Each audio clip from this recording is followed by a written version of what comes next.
In this video, I will show you how to manage teams and workspaces in ClickUp. If this guide helps, please consider liking and subscribing so others can see it too. What's up guys, my name is Kyle from GuideWise. Once you're in ClickUp, you want to scroll to the left and look for Teams, select All People and Invite People.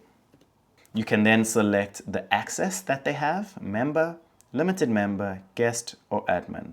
Once you have invited your people, you are now ready to create your team. So go to All Teams, Create a Team. We are going to name this Marketing Team. Create Team. You can now add members to your team. We'll also add Caitlin. And now we have 2 members in our team.